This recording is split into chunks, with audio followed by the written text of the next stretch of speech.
I'm sorry. I won't do this anymore. I promise. Those phrases have followed me for as long as I can remember. I'm 16 and a half years old now, but I started saying those phrases when I was around like 5 years old. So I still remember one time in a shopping mall with my mom, and I accidentally bumped into the store display, and it was broken.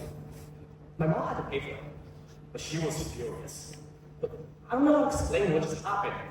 The only thing I know how to say is, I'm sorry. And that apology became my default setting for everything. The name of what I later learned I had is attention deficit hyperactive disorder.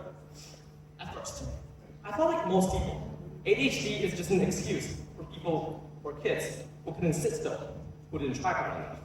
But one day, when I accidentally looked at a video describing all these symptoms, to my surprise, I relate to all of them. So I just wondered, maybe this could explain everything I have been through. And it's not just my fault. When I entered school, those phrases changed, but the feeling stays the same. It turns to Beck, stop joking around in class. Pay attention in class. Beck has potential, but he needs to focus. Well, I've heard all these words every semester of every school year. I tried to focus, and I really did. But there's always just something distracting me, and I don't even know. I wasn't trying to be lazy. I just couldn't make my brain system. I would delay homework until it was too late. I couldn't even finish my assignments because I would just fall asleep quickly. And reading was the worst. I would forget the first sentence when I'm reading the second. So, I still remember I'm struggling during my AP math exams. People always said that it was one of the easiest APs, and I do agree. I practiced a lot before an AP, but during the test, it's just a mental struggle for me. But I'm not alone. According to a large-scale study in 2018, kids and adolescents, that are 6.3% of total populations, have ADHDs in China. That's 23 million kids, but only a fraction of them are being diagnosed. Why? Because in China, ADHD are misunderstood. People view it as a personality flaw instead of a neurodevelopmental disorder. Parents often think it's just their kids being naughty, or just being undisciplined like me, or teachers in basis. They expect perfect behaviors in classroom, like competitive classroom in basis. And when kids like me, who couldn't attend or achieve these expectations, I'm being labeled as failure and abandoned. And that's what happens to me. When I entered 9th grade, I do have some self-regulations. I could finish my homework early, and I could stay on track. I developed some self-regulations. But I still think that wasn't enough for me, because I had to work twice as hard to others. I just can't keep up, or I can change their back. So, in this year, my G11th year, I told my parents about it. And they said, sure, off you go, just take the test. But I was a picker for what's coming up next for me. When I went to the hospital, the psychologist told me there's a 2-month wait list just for the simple ADHD evaluations.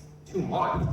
That's 8 weeks of me having second guessing, spiraling, and just worrying. Maybe I was just imagining everything.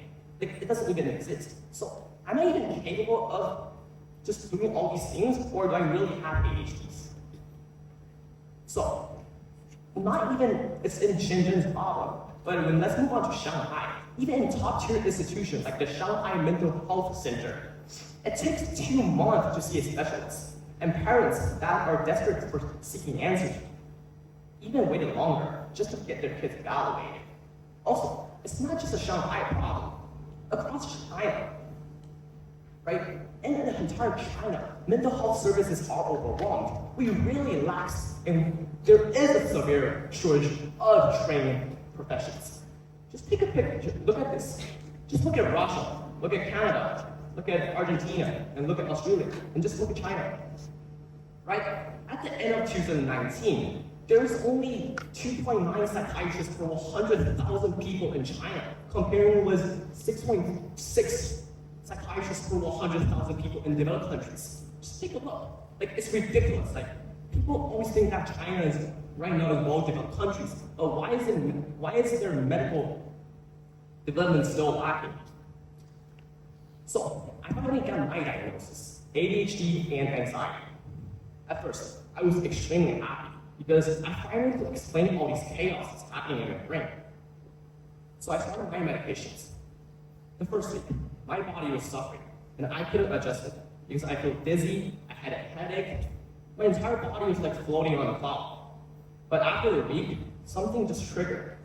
And it's the first time of years I felt like I wasn't droning anymore, because I could retain my reading, I could finish my assignments. But not everyone was friendly. I still remember in a student council room, some students, especially, found out and they mocked me about it, saying that Beck is just pretending, just making excuses. And I will never forget how that felt. But that tells me that mental health stigma is still deeply rooted here. Even caregivers face it too. A study showed that in Taiwan, parents with kids that have ADHDs often feel shamed or depressed. And that shame sometimes leads to a delay of treatments or even denial of treatments. That was my mom at first. Not because she didn't care about me, but because of the social stigma around here made it hard for her to understand this is not just a phase for little kids, but it's real and needed help. People in China really care about means or face or dignity. So they will keep following this trend of society. What does that mean? It means that they will never accept their kids to be different than others. Looking back from now, I realized something important. I spent years on developing unhealthy coping mechanisms just to survive. According to understand.org, kids with ADHDs often cheat, procrastinate, act impulsively, not because they're trying to take the easy way out, but it's because their brains are overwhelmed. So I made that choice. I cheated on my chemistry test, and I got caught. That made me to lead more anxiety attacks. I had a headache. I bite all my nails every single day. But during that test, I bought all my nails. After being caught, I bought all my nails. I had a headache. I had a stomachache. I was literally throwing up. And that told me several things. First, it's okay to let go of yourself. No matter in academic or in sport or in any other events or any parts you join, it's okay to let go of yourself. Second, never try to make bad choices to fix something that couldn't be changed. It's meaningless. Just look at me. When I face difficulties, right now, I'll just pretend that I can look at different perspectives. Like just looking at the Rubik's cubes, where you can switch around. There's positives, there are negatives. Let's just try to find a positive side of it. So here's the thing about what I've learned in this entire journey of my ADHD. It's okay to be not okay. Mental health challenges doesn't make you broken. It literally makes you human. Every human makes mistakes. Sometimes what makes you different also makes you stronger. I like to talk. I laugh a lot. I make my friends laugh. And they feel happy about it. According to a study, humor often leads to a longer life, or a better health. So maybe ADHD gave me something extra too, that is benefiting me, but not harming me. So, I want to be a journalist, or some kind of career that I can really talk. Because if ADHD makes me talk more, sure, but I will literally turn into a career. So, to those people who are listening to this speech, feel lost, ashamed, depressed, you're not a failure. You might just be undiagnosed, like me. So I'll say aloud this: it's okay to be yourself.